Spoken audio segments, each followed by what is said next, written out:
And today we're going to look at replacing the conduit fitting. So the first step that we need to do is remove all of this. So we'll take off the clamp, and then we will take off the nuts and the ring and the boot. So make sure you use tools that are approved by your company by local regulation and is safe to use in the sump. And the next step is to use your sandpaper, or if you have tools that are approved for use in this environment, you can certainly use those. But we need to prep the surfaces. So we're going to prep the pipe, in this case the conduit, the wall, and the fitting. So we're going to take this, and if you see, if we tried to get between these studs, it's going to be very difficult. So anytime we're using fiberglass sumps and the fiberglass retrofit fitting, we want to make sure we remove the studs and cut. So now you see with the studs removed, we can easily sand in between all of these openings where those studs were. If this were a gel coated sump, we have to remove that gel coat to get down to bare fiberglass. With the Bravo sumps, we don't have to use a gel coat, so it's just scratching up the surface, getting that shiny surface off of there.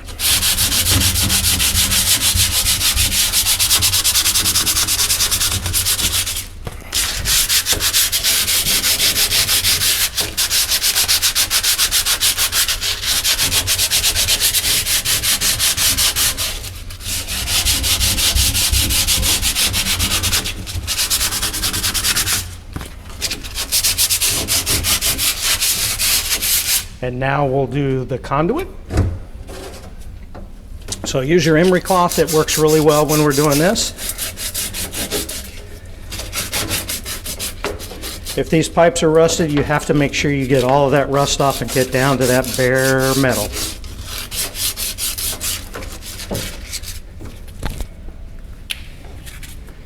And the next step is to make sure that we sand the fitting. Now, one of the things I want to point out when we have the fitting is to check your label. If the label is over your opening, make sure you remove that before you start your retrofit process. And cut. And so now we need to sand the fitting.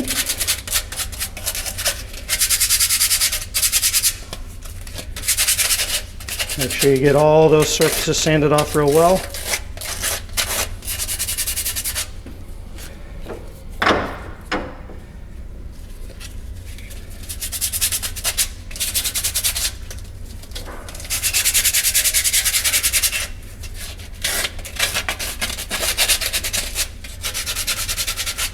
And then we'll clean everything with acetone and cut. Perfect. 3, 2, 1, and go. So make sure that you have the retrofit epoxy when you're doing retrofit fittings. It's an orange label. It's labeled EP100RF. Make sure you're using this and not the yellow label. Each jar has when this was made, the batch date, so October of 22. You have 1 year if this is stored in a temperature controlled environment. And we have the cure chart. So it shows you in temperature what times you have for working time and cure time. So make sure that you mix both of these components together 100%. You cannot cut these in any way. So this is your hardener. Make sure that you shake it up real well. The yellow in there is a colorant, and it's just designed to make sure that when you mix the two components together, that they are mixed together real well and you have a really bright yellow epoxy. And cut. All right, now you can see that the epoxy is really mixed up well. Always take it out of there and just take a look at everything to make sure that you have no white in there, which would mean that you didn't get the hardener mixed in with the base. So now what we're going to do is we're going to put a layer on the wall and on the conduit. So all mating surfaces, make sure that we have a little bit on there to give us really good adhesion. Put some on the conduit.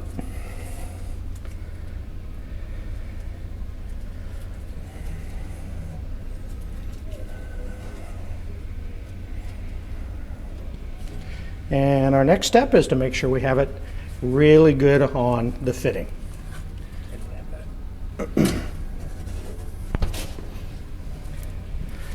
So one of the key to filling your fitting is to make sure that cone gets filled all the way, because this is a very good filler. So if we had a really steep angle on that conduit, it's going to fill that void in where that angle is.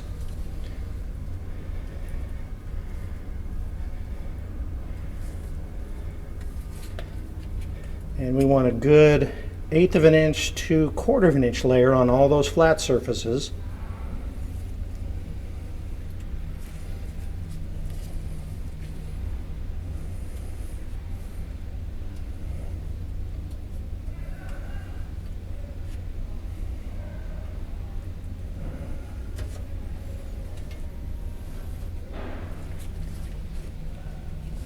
So you can see we've got a really good thick layer on there. That cone is filled up real well.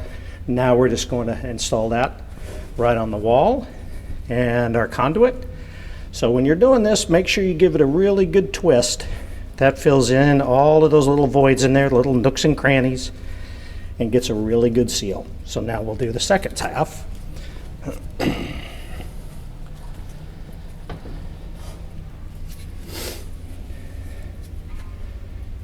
Again, make sure you get that cone filled in there really good.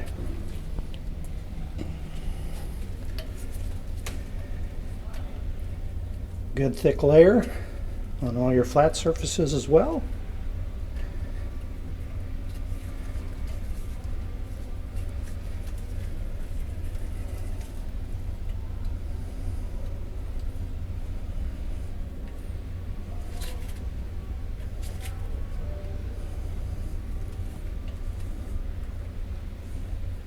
As you can see, we've got that filled in really well. So now we'll take this half and we'll do the same thing. We'll give it a little twist and make sure that you've got it all on there really good and tight. Then we can clean up some of that excess.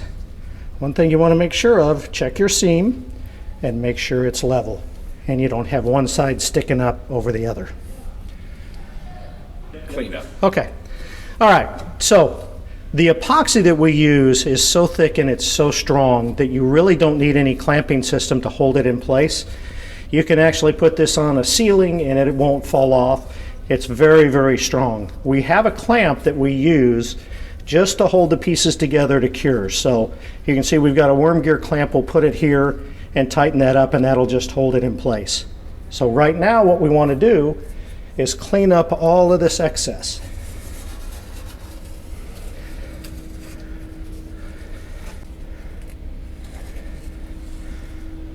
So we've got a lot of that off of there. And people ask, why do we need to do that? Well, there's a couple of good reasons. Number one is if you have a leak, it's very easy to find it and it's very easy to fix it.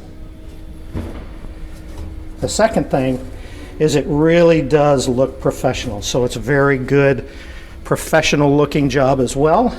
And you'll have and cut. 2, 1. So now that we've gotten a little bit of that excess cleaned off, what we're going to do is install our worm gear clamp. So we put that over, put the pieces together, and then tighten it down. You just want it snug. You don't use an impact driver on this. You just want to hold it in place, and that's it. So you can see we have a little bit excess that came out, and that's just perfect. So now we'll do the final cleanup. And make sure you use plenty of acetone. The acetone will clean this up, but it will evaporate so quickly it will not break down the epoxy.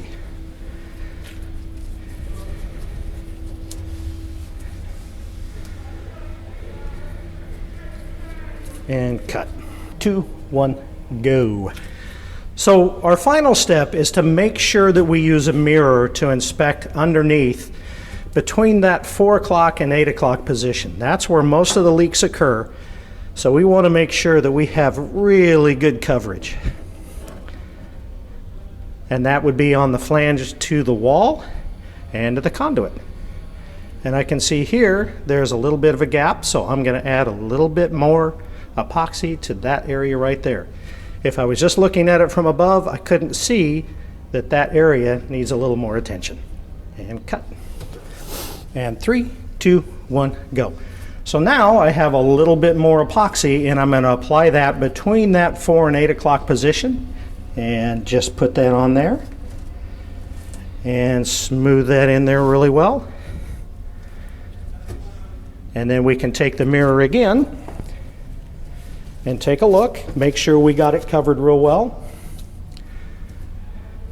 And that looks really good. So now we just clean that up a little bit. And 3, 2, 1, and go. So now we've got that cleaned up. I just want to make sure I didn't take too much out, and you bet that looks really good. We can find it and fix it real easily. And from there, we just let that cure according to the temperature and time chart that's on the jar. And cut.